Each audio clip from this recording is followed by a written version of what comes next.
I'm going to go straight ahead and say it's my first review, so if it gargles balls I have a good excuse to fall back on. Now, today I'm going to talk to you about Black Butler. What the hell's wrong with you? Not that one, this one.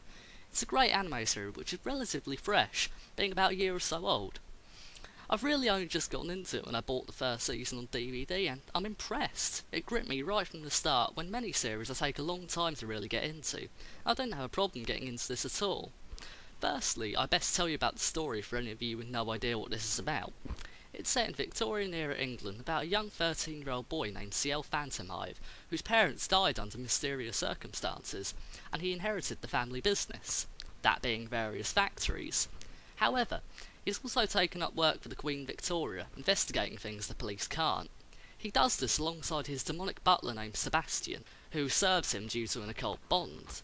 He has his various other servants living with him, Bardroy the cook, Mayrin the maid, and my personal favourite character, Finian, a teenage boy who works as a gardener, but he has quite the troubled past, which I won't spoil for you.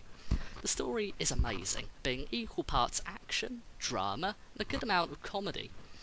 At first, the comedy parts felt jarring compared to the serious subject matter, but after a while it blends really well, and there's some deliciously dark humour in there along with the typical light-hearted stuff. I will also praise the English dub. I really hate subtitles on an anime. I'll tolerate them if they're the only option, but I prefer not to. I just prefer to watch it rather than read it. This voice cast is really great. Sebastian's voice actor does an amazing job giving off a posh and sophisticated vibe, and it fits. I can't imagine any other voice coming out of that character after hearing his voice in English. Finian is another standout voice in my opinion, if not my bias over him being my favourite character. I just really enjoy the happy and youthful vibe he gives, although his voice is one of the ones I've heard criticism over, many citing it as too fake and forced. I really don't see it. Many of the accents in this dub are spot on.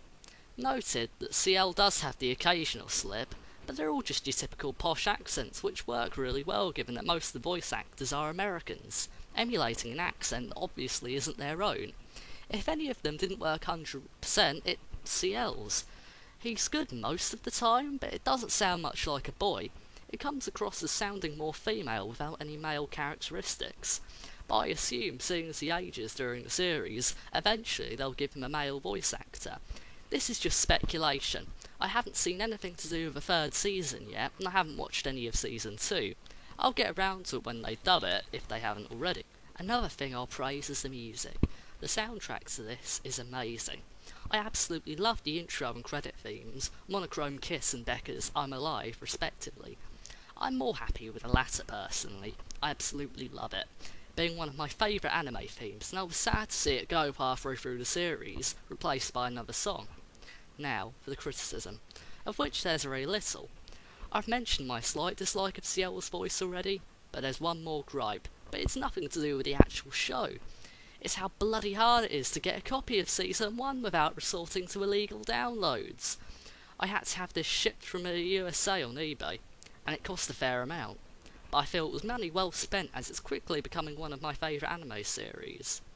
In conclusion, I really recommend this and I can't find a single fault that would make it unwatchable. Go buy it now, or download it. Either way, it's something you will need to see.